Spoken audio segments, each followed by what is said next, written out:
A local nonprofit that helps seniors stay in their homes is without part of their donations they rely on to provide services. They say it's because a California-based fundraising platform hasn't released more than $12,000 of their money. 8 on Your Side consumer investigator Shannon Bankin joins us now in studio to explain what's up. Jen, Josh, I discovered this nonprofit is not alone. Multiple nonprofits around the country are reportedly in the same situation.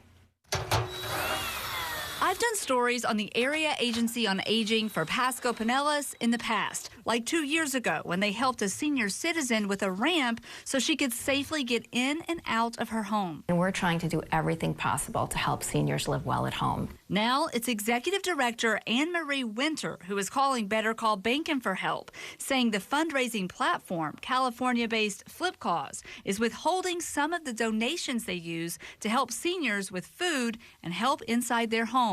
She says Flipcause has delayed donations reaching her organization since February, and currently they are still owed more than $12,000. Communication, she says, has been cut off. I am disgusted by this situation.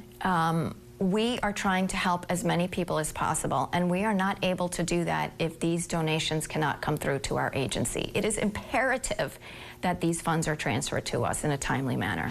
The Better Business Bureau has an alert for the business, citing a pattern of complaints stemming from delays in fund transfers, in some cases extending up to a year.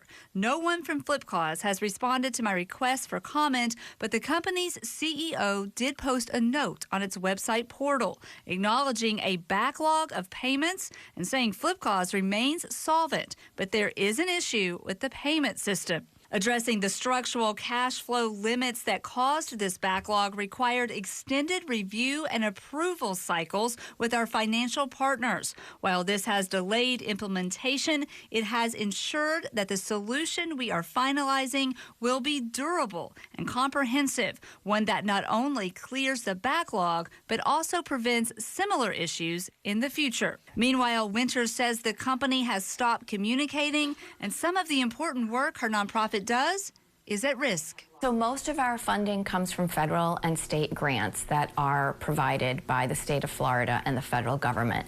But there are some services that are just not covered by those federal and state grants, so we rely 100% on donations for those kinds of services.